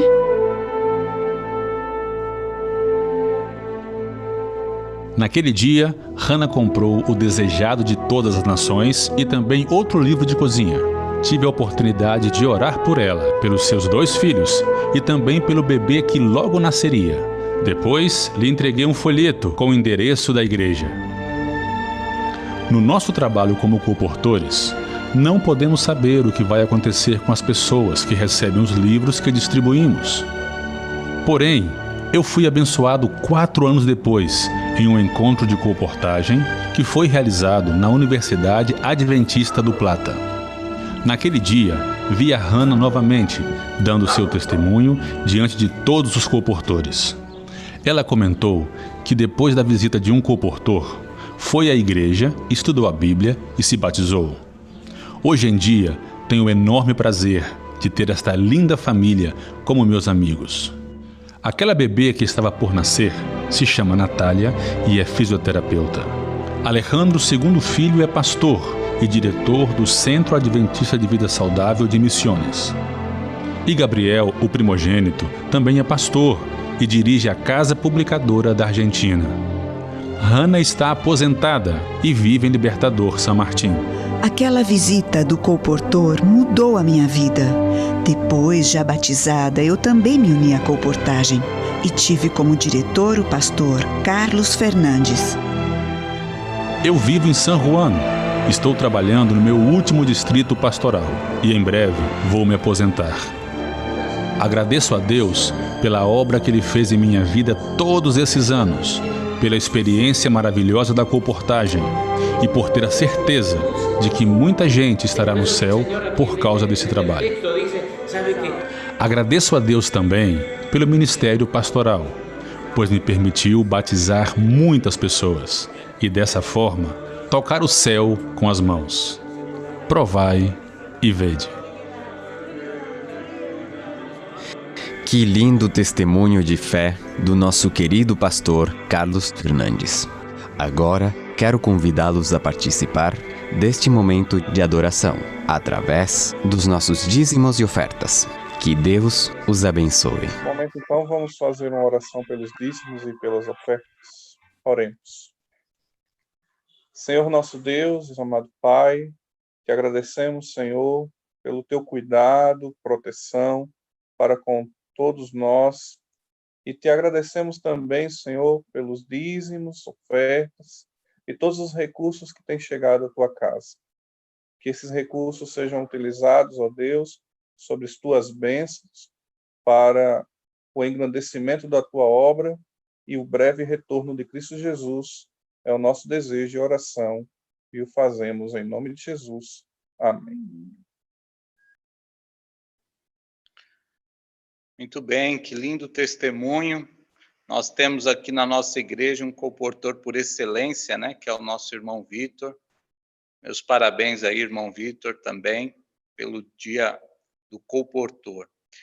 Hoje, nós teremos compartilhando a palavra de Deus conosco um irmão que faz parte da nossa igreja adventista aqui em Natal, lá da Zona Norte. É o Wanderson Cunha. O Wanderson é um jovem muito ativo na igreja, muito conhecedor da palavra de Deus e que recebeu de Deus o dom da pregação. Recentemente, ele passou por uma situação de perda na família, ele perdeu o pai e compartilhou, não apenas ele como a esposa, esse sentimento de perda, né, que eles sentiram. E eu confesso que ao ler os textos, eu tentei escrever alguma coisa para confortá-los, mas as palavras que eles usaram, tanto ele quanto a esposa, foram tão confortantes que realmente quem saiu confortado daquela leitura fui eu. E hoje a gente tem a alegria de tê-lo aqui conosco, compartilhando a palavra de Deus, e ele vai falar desse tema que é tão difícil de ser experimentado, mas não é tão difícil de ser entendido, de acordo com a palavra de Deus. E eu espero que, assim como em outras ocasiões, Deus use poderosamente ao Wanderson e que você seja um instrumento para a edificação da nossa igreja aqui. Fica também, aproveito para agradecer por aceitar esse convite. Mando um abraço aí para a Gabriela, né? O único problema do Wanderson foi que ele tirou a Gabriela da igreja que eu era pastor lá. Então, eu acho que esse é o defeito dele. Mas eu te perdoo, Wanderson. Eu te perdoo, porque agora também não sou mais o pastor aí em Santa Catarina, então você está perdoado. Tá bom? Um abraço, Wanderson. Deus te use poderosamente. Feliz sábado a todos. Prazer estar com os irmãos. Embora não fisicamente, embora não no corpo, né? Mas fora dele, através da internet aqui, online com vocês, para nós aprendermos a palavra de Deus. Pastor Jackson, na verdade, agora ela me puxou de volta, certo? O senhor não é mais pastor lá no Distrito de Santa Catarina, mas agora nós estamos lá na igreja de Santa Catarina. Eu acho que era alguma coisa pessoal, viu, Wanderson? Talvez, né? Talvez. Mas não. Temos um carinho especial pelo Senhor. E vamos lá, vamos para o nosso tema dessa manhã. Falaremos acerca do tema do sofrimento, né? Sobre uma espécie de esquizofrenia que o cristão é convidado a experimentar na sua caminhada. Nós somos chamados a, mesmo chorando, estarmos felizes, né? O Senhor mesmo abriu as bem-aventuranças, né, no Sermão do Monte, com a declaração... abriu não, né? Na verdade, a segunda bem-aventurança de que bem-aventurados, felizes, na verdade, são os que choram, porque seriam consolados. Como se dá essa espécie de esquizofrenia do crente, né? Como ser feliz à medida que se chora? Como lidar com o sofrimento? Isso é uma coisa importante, porque eu acredito que duas coisas têm sido veneno do... Espero que vocês estejam me ouvindo bem, né? O fone não é o melhor possível aqui, mas tá legal, né? Eu acredito que existem dois venenos para a vida cristã no nosso tempo, né? Eu acho que um deles é o secularismo, é a comunização do secularismo. O que é isso? É quando, primeiro, o crente ele enxerga uma perspectiva onde ele consegue dividir a vida dele em dois: a vida secular e a vida espiritual. E ele começa a viver a vida espiritual dele. Às vezes ele até pede oração na igreja por isso, né? Orem pela minha vida espiritual, onde ele coloca estudar a Bíblia, orar, ir para a igreja, dizimar e tudo mais. E ele tem uma separação entre o que é a vida secular dele. E isso é um perigo, né? Já é um microveneno que entra no nosso sangue. Na verdade, o cristão ele não tem duas vidas. Ele não tem uma vida secular e uma vida espiritual. Ele tem uma vida. E ele vai definir o que rege a vida dele. São os princípios do reino ou são os princípios do mundo. Então, por que isso é um perigo, é um veneno para ele? Porque ele vai ter que tomar uma escolha. Ou os princípios do reino dominam os aspectos seculares da sua vida, ou os aspectos seculares vão suprimir os aspectos do reino. Então, a partir do momento que ele vai fazendo essas microdivisões, aí ele está colocando o pé num terreno perigoso, né, da prática cristã na sua vida. E o segundo deles, para mim, é o sofrimento. Na verdade, o sofrimento ele é complicado na vida do crente, ele é complicado na vida do cristão, porque é algo que, no momento que te fere, ele faz com que você, por minutos ou por um tempo muito largo, você tenha questionado a sua racionalidade. Você não consegue raciocinar direito. Isso faz emergir dúvidas, isso faz emergir um tipo de aflição ansiogênica na vida do homem. E aí, no momento que ele retoma a razão, ela já está ali meio que imaculada, né, por esses sentimentos. Então, principalmente nos tempos modernos, onde nós não enfrentamos sofrimentos recorrentes, como os cristãos da primeira era, que eram perseguidos a todo momento, tinham sua vida em xeque a todo momento por causa de Cristo, o sofrimento ele acaba sendo algo muito tenso para a gente, né? Muitas pessoas até abandonam as fileiras do evangelho, abandonam a igreja, outras abandonam o conceito de Deus, deixam de acreditar em Deus, porque não conseguem conciliar um Deus bondoso que as ama com o sofrimento nesse mundo. Só que para o cristianismo, o sofrimento ele não é algo antagônico. Na verdade, ele é uma ferramenta nesse mundo que nós precisamos aprender a conviver e a usar. E o nosso texto base nessa manhã, para tentar entender mais ou menos o que eu estou dizendo aqui, é o texto de 2 Coríntios, capítulo 4. Certo? Eu queria que você abrisse aí. Eu ia compartilhar o texto aqui para ficar mais fácil, só que, como eu estou no notebook do trabalho, tentei organizar meu escritório aqui da melhor maneira, acabei usando o notebook do trabalho mesmo, então não estou com o Zoom instalado, vai ficar ruim compartilhar e me ver ao mesmo tempo. Então, se você tiver com sua Bíblia aí perto, 2 Coríntios, capítulo 4.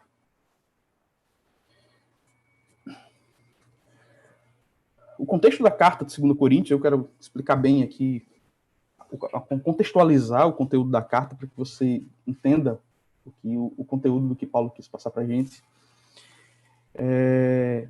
Para variar, né, 2 Coríntios está dentro daquele grupo de cartas apologéticas, onde vem respostas da fé dadas pelo apóstolo Paulo.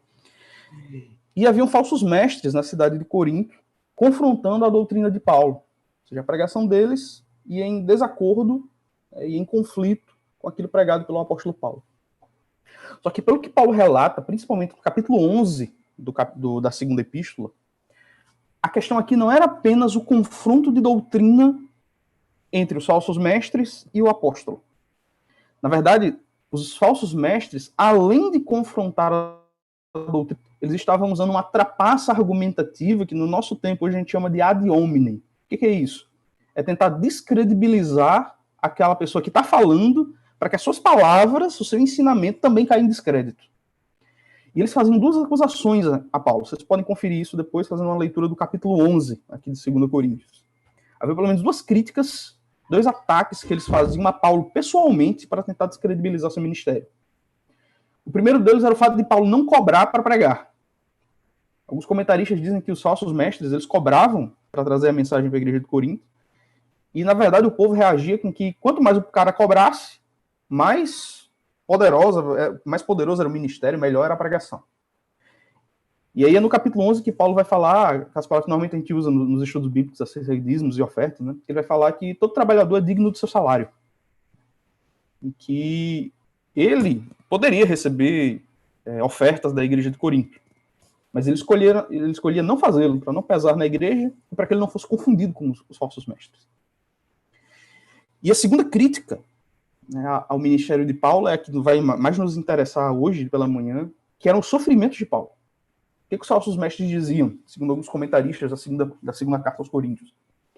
Eles diziam que era impossível alguém sofrer tanto como Paulo e ainda assim ser alguém que tivesse um ministério debaixo da proteção de Deus. Como alguém enfrentava naufrágio, picada de serpentes, apedrejamento, e assim, ainda assim, Deus estava com ele. Que ministério é esse? Que ministério divino, que apostolado divino é esse de Paulo, em que parece que Deus não o protege, que a mão de Deus não está sobre ele. E percebam que a crítica dos falsos mestres a Paulo é basicamente a que alguns cristãos fazem hoje. Rapaz, como é que Deus pode estar comigo e eu sofrer do mesmo jeito? Como é hoje? Eu faço tudo por Deus, eu me converto, estou na igreja, faço tudo certinho, né? Estou com Deus, tarará, e ainda assim eu perco alguém da minha família, ainda assim eu perco o emprego, ainda assim eu passo necessidade dentro de casa, como é que pode? E aí o capítulo, isso está no centro do capítulo, né? Mas do centro da epístola para o final, é quando Paulo levanta esse questionamento dos falsos mestres, mas ele já vem respondendo desde o começo. Paulo vem dizer que o sofrimento, na verdade, ele não é uma prova de que Deus não está com o camarada. Não é uma prova que ele não está com o homem. É meio que o contrário. O sofrimento, na verdade, é uma espécie de universidade da fé. Isso faz eco ao que Pedro escreve na sua primeira epístola, no capítulo 1, versículos 6 e 7, que Pedro diz que, da mesma forma que o ouro é refinado pelo fogo, a provação também refina a fé. A fé aparece em seu esplendor e glória quando ela passa pela provação, quando ela passa pelo sofrimento. Assim como o ouro, ele fica refinado, brilhante, né, em seu estado mais bruto, quando ele passa pelo fogo. Em seu estado mais belo, quando ele passa pelo fogo. E essa é a ideia de Paulo que ele vai trabalhar aqui. O sofrimento, na verdade, ele produz glória para o homem. O sofrimento que nós enfrentamos aqui ele é matéria-prima para um produto que nós herdaremos no reino futuro. E aí ele abre o capítulo 4, para efetuar essa defesa, né? E fala aquela passagem que é bem conhecida, da gente bem poética, né? Que ele diz que em tudo nós estamos tribulados, mas não abatidos, aflitos, mas não desanimados. E aí ele chega no versículo 16, que é onde a gente quer começar a leitura com vocês. Nós vamos ler do 16 até o final e depois entrar mais um pouquinho no capítulo 5. Não vai ter tempo para... Não vou ter tempo para expor o sermão completo sobre isso, mas a gente vai fazer uma forma um pouco mais contrita. Vamos lendo verso por verso, frase por frase, vamos fazendo uma análise aqui dessa descrição que Paulo faz acerca do sofrimento e sua relação com o desenvolvimento da fé do homem. Versículo 16, ele diz: por isso, não desanimamos. Acompanha aí, 2 Coríntios, capítulo 4, verso 16. Minha versão aqui é a versão NVI, certo? Por isso, nós não desanimamos, embora exteriormente estejamos a desgastar-nos, interiormente estamos sendo renovados dia após dia. Algumas versões dizem que enquanto nós nos deterioramos em relação ao tocante ao homem interior, nós nos renovamos no tocante ao homem exterior. Ao contrário, na verdade. Enquanto nós nos deterioramos no tocante ao homem exterior, nós nos renovamos no tocante ao homem interior. O que Paulo queria dizer com isso? Quando Paulo fala do homem em termos exteriores, Paulo falando naquilo que a nossa vida toca nos aspectos práticos. Família, né? A paternidade, trabalho, saúde, certo? E Paulo diz que a medida, preste atenção nessa, quem é da matemática entende essa expressão, né? Essa estrutura inversamente proporcional que Paulo está fazendo. Ele diz que à medida que as coisas exteriores, ou seja, as coisas da sua vida prática, se deterioram, se desgastam, ou seja, quando vem doença, quando você tem problemas familiares, quando você perde o emprego, ou seja, quando você passa por provação na vida. Embora exteriormente, ou seja, no tocante às coisas práticas, nós estejamos nos desgastando, a gente esteja nos deteriorando, no tocante às coisas interiores, ao homem interior, ou seja, nos aspectos espirituais do homem, ele, na verdade, está sendo renovado. Está ganhando renovo em seus aspectos espirituais. Isso de cara já parece um absurdo. E quando a gente vê, na prática, na igreja, na verdade, quando as pessoas se deterioram exteriormente, parece que sua fé abala juntos, né? Sua fé se abala junto. Mas eu atribuo isso, a essa percepção prática que nós temos, a exatamente as pessoas não acreditarem no resto. Comentando uma vez com um amigo, eu disse que a gente até acha bonito esse papo de céu e ressurreição. A gente acha bonito demais, muito bonito escutar que os mortos ressuscitarão, que há um céu maravilhoso e tudo mais. A pergunta é, você acredita nisso de verdade? Você acredita de verdade nisso? Você acredita que de fato há um céu? Tem uma música uma vez que dizia, ela se perguntava, por que nós paramos de falar no céu? Olha, isso é uma verdade, viu? Eu tenho uns 17, 18 anos de igreja. E eu vi, na última década, o assunto do céu sumir dos nossos púlpitos. Esse pastor Jackson tem a mesma impressão que eu. Mas parece que o tema do céu sumiu dos púlpitos. O tema da ressurreição sumiu dos púlpitos. Não se fala mais na vida do porvir. Parece que a atenção dos pregadores, talvez por tentarem se parecer cada vez mais com os famosos, né? Os pregadores famosos, com pregações um pouco mais antropocêntricas, mais focadas no homem, tentam buscar para nós soluções aqui nesse tempo. A gente quer solução nesse tempo. Se eu estou doente, o que é que eu quero? Eu quero cura. Se eu estou doente, eu quero cura. Se meu casamento está mal, eu quero que meu casamento seja restabelecido. Se o teu filho está afogado no mundo das drogas, eu quero que ele saia. Ou seja, eu quero a solução aqui, eu quero a solução logo. Só que nem sempre, e na verdade, na maior parte das vezes, a solução não está aqui. A solução tem que fitar os olhos em outro lugar. E aí eu repito aquela pergunta para você que está assistindo aqui essa transmissão, está assistindo esse sermão online.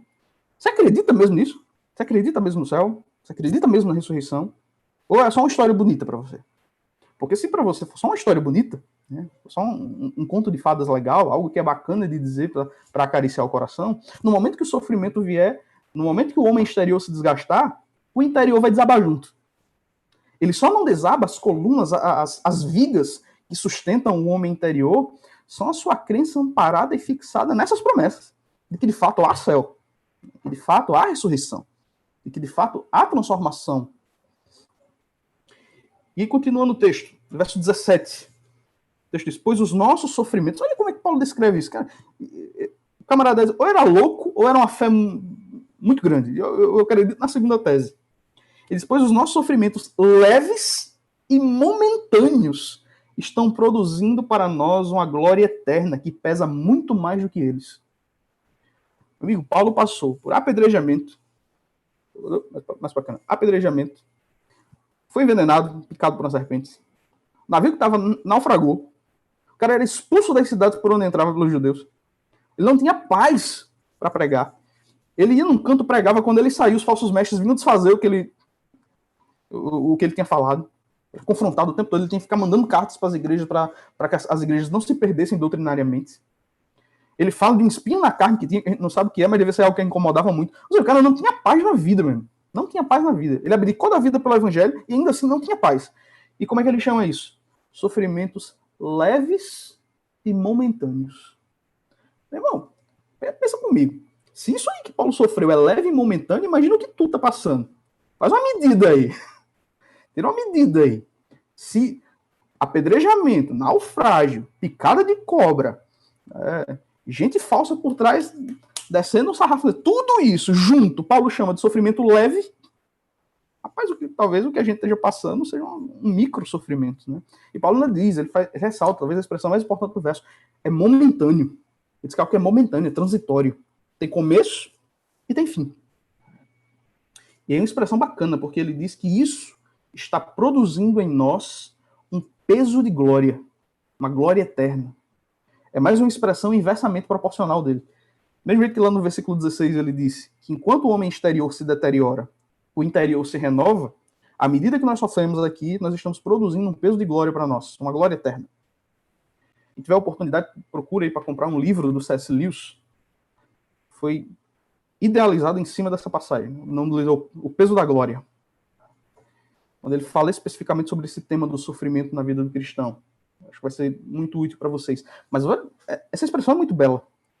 Ele diz que enquanto nós sofremos aqui um peso leve do sofrimento, à medida que esse peso vai se estabelecendo sobre nós, na verdade está sendo produzido um peso muito maior em glória. Rapaz, isso é muito bonito.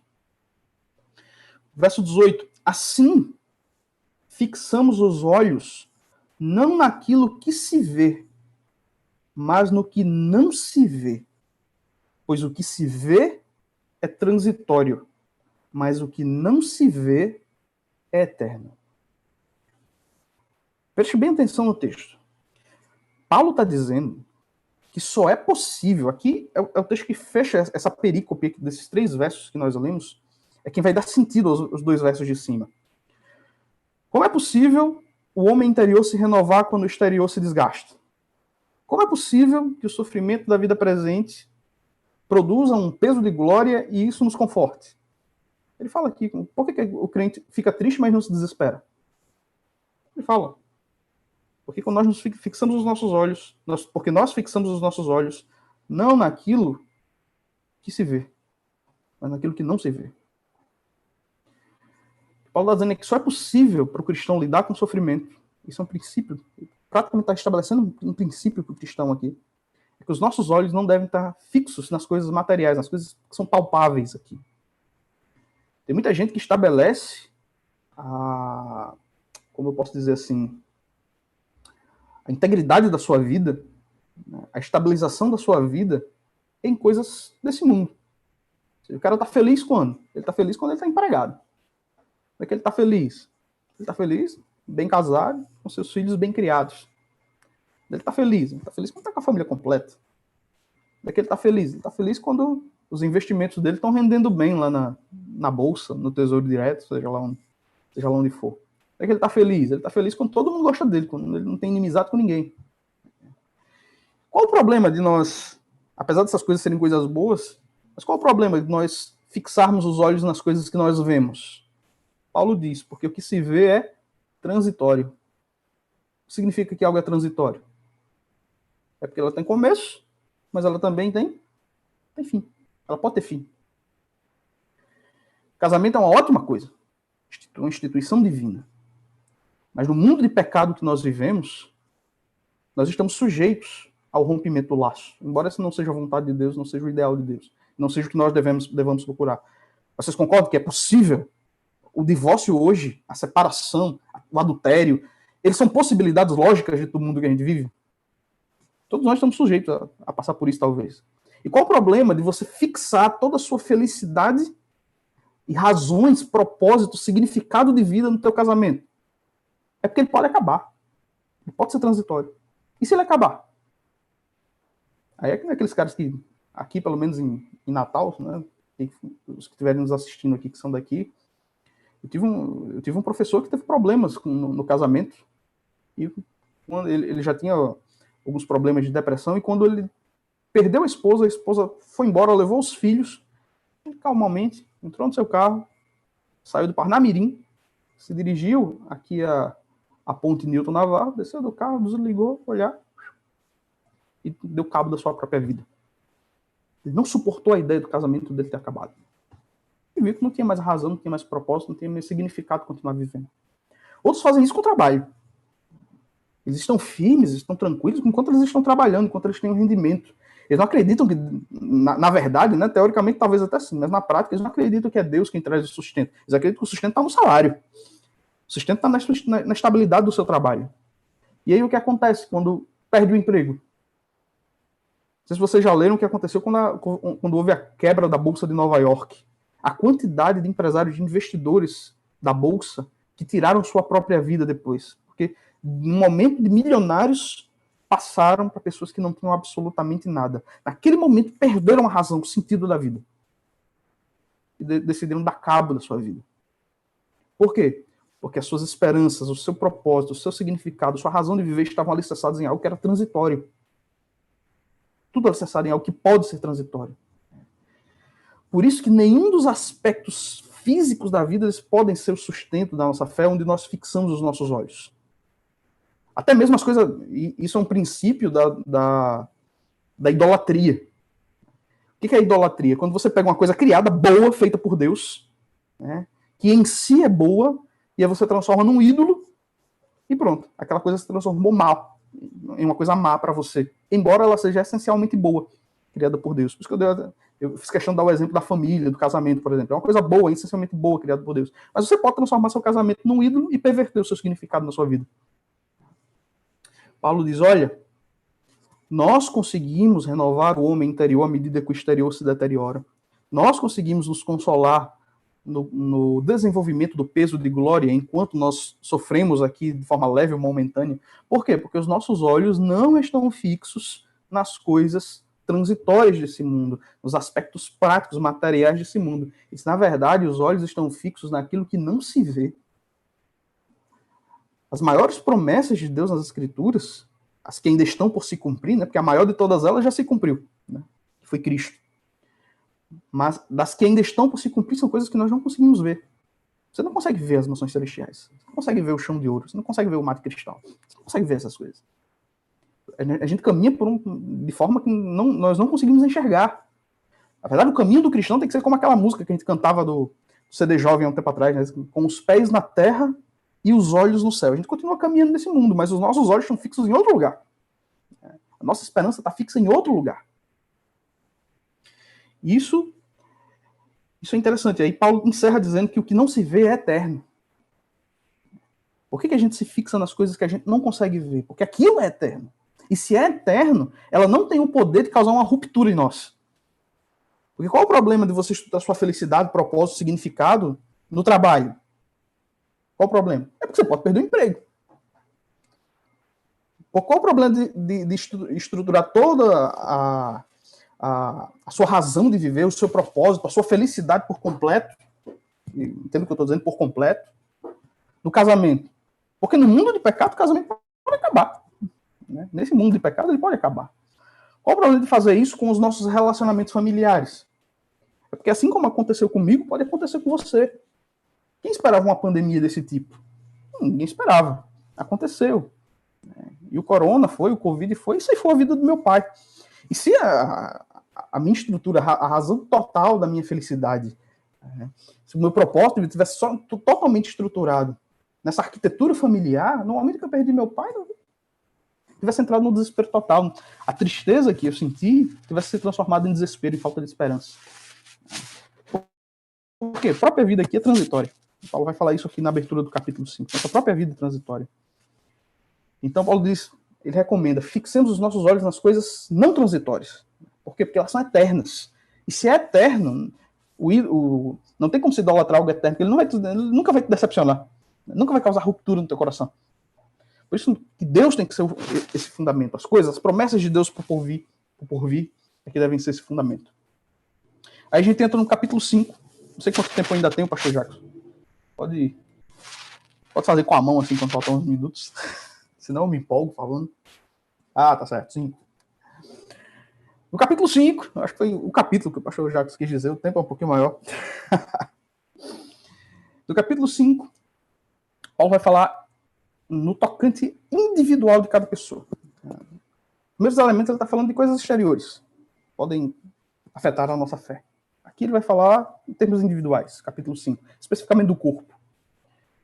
Preste atenção aí no verso 1. Sabemos que se for destruída a temporária habitação terrena em que vivemos, temos da parte de Deus um edifício, uma casa eterna nos céus, não construída por mãos humanas.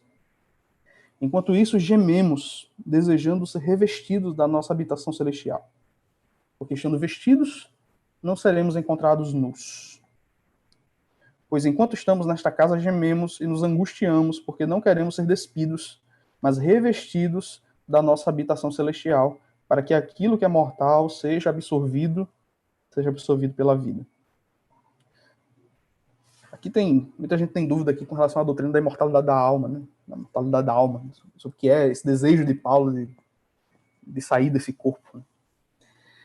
Aqui Paulo apresenta 3 elementos, né? Que é a estrutura que nós temos hoje, que ele compara a uma casa simples, um tabernáculo, como uma parte das versões coloca, não um barraco do nosso corpo. E ele vai elencar que nós podemos ser encontrados vestidos, nus, e que desejamos ser revestidos. Paulo está aqui colocando 3 elementos. A morte, a vida e a transformação. A morte, a vida e a transformação do corpo. Não vou entrar nos méritos doutrinários aqui, vou me focar na mensagem acerca do sofrimento que Paulo está colocando aqui nas entrelinhas. Paulo coloca que o nosso corpo é frágil, como um casebre, como um tabernáculo, como um barraco. Há fragilidade no nosso corpo afetado pelo pecado. E esse corpo frágil, ele é sujeito às ações do vento, do solo, da água, seja lá o que for, da chuva. Ou seja, ele se deteriora. Nosso corpo, aqui como descrito, ele se deteriora. Tanto que sabemos que se for destruída a temporária habitação terrena em que vivemos, temos parte de Deus em uma mansão celestial. O que Paulo está dizendo é que por que nós conseguimos ter esperança apesar do nosso corpo se deteriorar aqui nesse mundo? E fixando aqui nessa questão de deteriorar o corpo. O que significa deteriorar o corpo? Não tem momento mais oportuno para se falar sobre isso do que agora, né? Nós estamos vivendo uma pandemia, problemas de saúde. Nunca a mensagem de saúde da igreja foi tão relevante para nós de forma prática, né? Por assim dizer, como nesse momento. A gente seguisse as orientações de saúde da igreja há mais tempo, a gente estava tudo protegido, né? Imunidade lá em cima, fortes, né? Seríamos pouco afetados por isso. Mas aí só um parênteses, né? Fechando parênteses. O nosso corpo, ele é suscetível aos problemas do pecado. Então, por isso nós adoecemos, por isso nós nos enfraquecemos, é por isso que nós estamos sujeitos à morte. E muita gente tem medo da morte que se pela. E quando fica doente, ou tem algum tipo de doença mais terminal, questionam a Deus, entram em desespero. Só que eu lembro do o pastor Jackson aí também vai lembrar, alguns aí que estudam a lição da escola sabatina religiosamente, vão lembrar da lição sobre o livro de Jó, faz uns anos já aí, que nós estudamos o livro de Jó. Eu não me lembro se era a primeira, acho que era a terceira ou a quarta lição. Ele trazia o testemunho, não sei se na lição de adultos também, mas a lição de jovens, se não me falhar a memória, segunda-feira é dedicada a ter um testemunho, né? Pelo menos era assim. E trazia o testemunho de uma mulher que ela teve câncer e ele falava de um testemunho que ela havia dado da igreja e ela estava agradecendo por aquilo, estava louvando a Deus por aquilo, e que algumas pessoas ficaram perplexas com aquilo. Como é que a pessoa ativa na igreja e tudo mais tem câncer, tinha tudo para estar questionando a Deus com isso, e ela na verdade está agradecendo por isso. E aí ela respondia, né, na descrição do testemunho, que ela agradecia a Deus porque a doença sobreveio com alguém que tinha as ferramentas certas para poder lidar com aquilo. O que ela estava dizendo com isso? Era que um descrente, alguém que não tem a esperança que nós temos, acometido por uma situação como essa, entraria em desespero. Porque ele saberia que ali é uma questão terminal. Saberia que em algum momento ele morreria. Talvez ele conseguisse aquilo fosse breve, ou talvez ele conseguisse alongar a sua vida com tratamentos, mas sabia que aquilo ali seria algo meio que definitivo. e entraria em desespero, sua família entraria em desespero, não saberia como lidar com seus últimos momentos de vida. Só que ela disse que não, ela tinha as ferramentas corretas para lidar com isso. Como é que um crente, como é que o cristão, ele tem as ferramentas corretas para poder lidar com a morte? Até mesmo com a certeza da sua própria morte. Pense aí. Por que nós temos ela tinha essa esperança de que tinha as ferramentas corretas? É porque nós sabemos que a vida não acaba aqui. Nós sabemos que a morte ela é só um espaço de tempo, um lapso de inexistência, mas que nós seremos chamados à vida novamente. Deus nos erguerá novamente. É o que Paulo está dizendo aqui. Por mais que essa habitação temporária, momentânea, esse corpo que nós temos, ele seja afetado pelo tempo, a gente envelheça, a gente perca os cabelos, certo? Ainda assim, as rugas vêm, e isso aí são os aspectos simples, fora os aspectos pesados mesmo. A gente adoece, os órgãos começam a falir, certo? Chega um momento que a gente não consegue se locomover, passa a ter uma vida dependente de outras pessoas, tá? Alguns chegam a estágio, não conseguem tomar banho, não conseguem comer, precisam do auxílio de outros. Ou seja, é o que Paulo está dizendo. Essa habitação que nós vivemos, esse corpo, ele se deteriora, né? Ele vai se acabando. E como é que o cristão, ele não se desespera? O cristão autêntico, aquele que não tem as doutrinas bíblicas como conto de fadas, como história bonita, ele de fato acredita naquilo. Como é que o cristão reage? Ele não se desespera. O que é o desespero? Né? Desespero é o contrário de esperança. Desespero é a falta de esperança. Por que ele não se desespera? Porque ele tem esperança. Esperança em quê? Ele diz, esse corpo aqui pode se deteriorar. Pode se deteriorar. Porque o Senhor tem guardado para mim uma mansão, um edifício, feito por Ele mesmo. Paulo aqui está se referindo ao corpo da glória. E esse corpo aqui pode se acabar todinho. Mesmo que eu tenha uma diabetes pesada, e ali já chegou o momento de ter que amputar uma parte do meu corpo e tudo mais, não me importa. Eu vou cuidar aqui para tentar alongar a vida o máximo possível, ter uma vida saudável. Mas eu não vou me desesperar com isso. Por quê? Porque eu tenho um corpo da glória guardado para mim. Eu tenho um corpo de glória. Eu tenho uma habitação perene feita pelo Senhor Deus para mim. Então a deterioração desse corpo não causa desespero no cristão. O cristão é autêntico. Então, mesmo em tempos de Covid, certo? Ou de outras doenças que venham, na verdade, tem casos até de peste bubônica voltando aí, né? De peste negra. Mesmo nesses tempos, né? Por que o cristão ele não se treme de medo? Né? Por que ele não se desespera?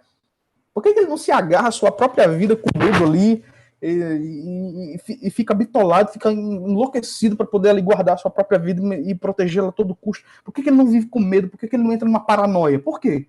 O cristão autêntico não é suscetível a isso. Porque ele sabe que aqui é uma habitação temporal, momentânea, certo?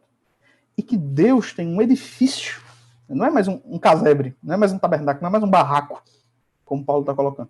Agora é um edifício, não feito por mãos humanas, mas feito pelo próprio Deus. E o último verso que a gente vai ler, né, o verso 5, Paulo dá certeza disso.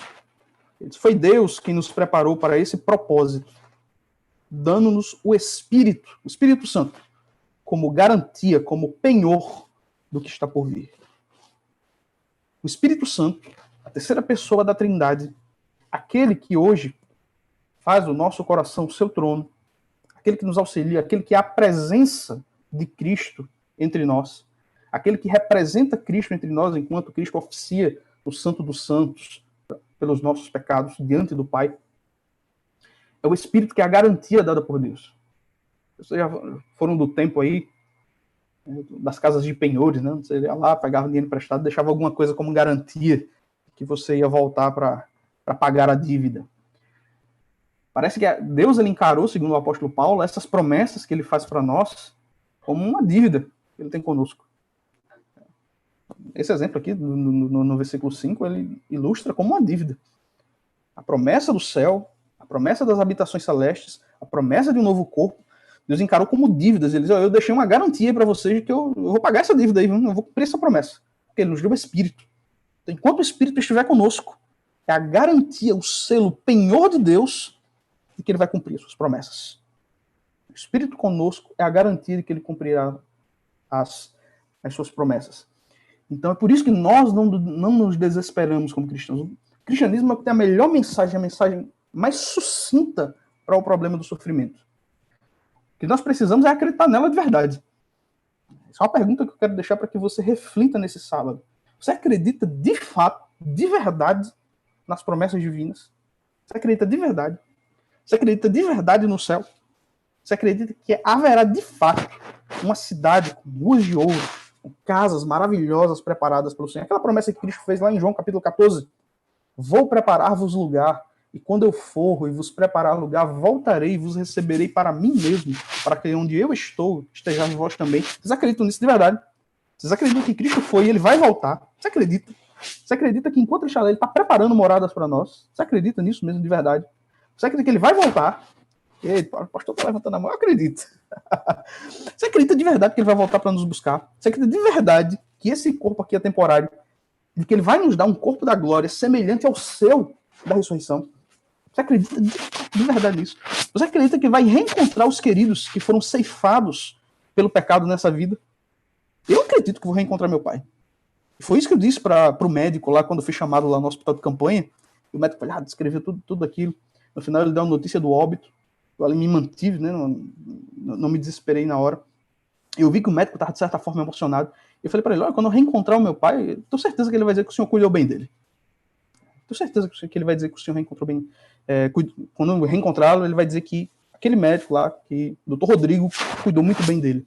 E olha, eu vou dizer para você, você acredita mesmo nisso? Você é capaz, você tem estrutura emocional, psíquica, racional nas escrituras, uma crença fundamental nas escrituras. Mas se você perder alguém que você ama, você não se desesperar, porque você tem certeza que vai reencontrá-lo, que a sua família novamente estará reunida, né, que vocês poderão novamente voltar a adorar o Senhor juntos. Você acredita nisso? Você acredita que as doenças que acometem o seu corpo hoje vão passar? E vai chegar um momento que você vai olhar o corpo da glória e você nem vai lembrar, porque as palavras de Paulo vão fazer um sentido danado para você. O sofrimento que nós tivemos nesse mundo é leve e momentâneo. Essa pergunta que eu quero deixar, na verdade, como reflexão. O que eu falei aqui, eu tenho certeza que todos vocês já sabiam. Com certeza absoluta. Todos vocês já sabiam isso aqui. Todos vocês já sabiam da promessa da ressurreição. Todos vocês já sabiam da promessa do novo corpo. Todos vocês já sabiam da promessa do céu, das moradas celestes. Só que eu quero cutucar a mente de vocês, cutucar o coração de vocês, para que vocês levantem esse questionamento. O que, nessa crença que vocês têm, é uma crença verdadeira? Vocês acreditam de fato nisso? Tão certo como se você colocar a mão no fogo hoje, você vai se queimar. Você acredita que essas promessas vão se cumprir? Se sim, se a sua resposta for sim, com certeza, diante do sofrimento, diante dos flagelos desse mundo, das aflições, dos percalços que nós enfrentamos, é certeza absoluta de que você não vai se desesperar. Agora, o contrário também é verdade. Caso essas promessas não sejam uma verdade absoluta na sua vida, na sua mente, você não acredita nelas plenamente, com certeza, os ventos da aflição, eles vão balançar o seu coração. Não acredite, não. Sonhe aí com as moradas, sonhe com a presença de Jesus, sonhe com o corpo da glória, sonhe com a ressurreição. Porque é nessas promessas que nós fundamentamos e podemos caminhar. É o que Paulo diz, nós caminhamos por aquilo que nós não vemos, não por aquilo que vemos. Com os pés na terra, mas com os olhos no céu. Queria orar com você essa manhã e passar a palavra de volta aí para o nosso pastor Jacques. Vamos orar? Faremos. Amado Deus, Senhor, nós passamos sofrimentos terríveis nesse mundo. Mas nos ajude a compreender as palavras do apóstolo e entendermos que esses sofrimentos, comparados ao grande peso da glória que Deus aguarda, são apenas leves e momentâneos. Nos ajude a fixar os nossos olhos e o nosso coração nas promessas que o Senhor nos fez. A ressurreição, no corpo da glória, no céu, e que elas possam ser vívidas, e assim toda a nossa vida ser pautada nos princípios de um reino, a qual nós já tomamos posse, mas ainda não moramos, mas temos certeza absoluta que o Senhor nos levará para vivermos em comunhão contigo. Nos dá um bom restante de sábado. Obrigado por o Senhor nos proporcionar estar aqui com amigos e irmãos essa manhã, compartilhando da tua palavra. Isso que nós pedimos, te agradecemos em nome de Jesus. Abraço, irmãos. É um prazer estar com vocês aí nessa manhã. Prazer foi nosso, Wanderson. Muito obrigado. Foi uma linda mensagem, edificante, abençoou a minha vida. Eu tenho certeza que abençoou a vida de todos aqueles que tiveram a oportunidade de ouvir. e por essas questões da tecnologia, nós temos a bênção disso ficar gravado. Então, outras pessoas também serão abençoadas em outros momentos. Muito obrigado mesmo. E a gente sente e vê nas suas palavras, na sua atitude, que essa é a sua fé, essa é a sua crença. E apesar desse momento difícil que você passou e está passando ainda com a perda do seu pai, Deus tem usado isso para abençoar também a vida de outras pessoas, né? Então, não são todas as coisas que cooperam para o bem, mas em todas as coisas Deus age para o bem daqueles que o amam. E eu tenho certeza que Ele tem agido e continuará agindo na sua vida. Deus te abençoe, meu jovem. Continue testemunhando aí dessa graça para outras pessoas. Deus abençoe a você que nos assistiu, os nossos irmãos queridos, amados, que você tenha um sábado de paz na presença de Deus, que essa mensagem que você ouviu inunde o seu coração e que todos nós desfrutemos, então, dessa bênção, dessa certeza que nós temos da salvação em Cristo Jesus. Um feliz sábado para todos vocês.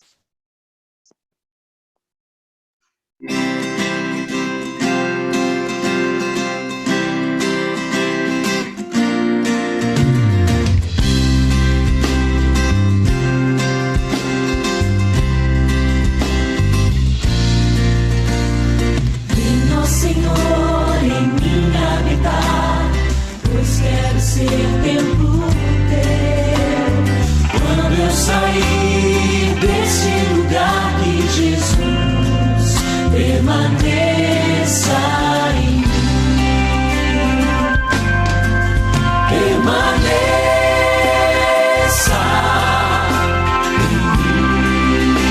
em mim. Permaneça.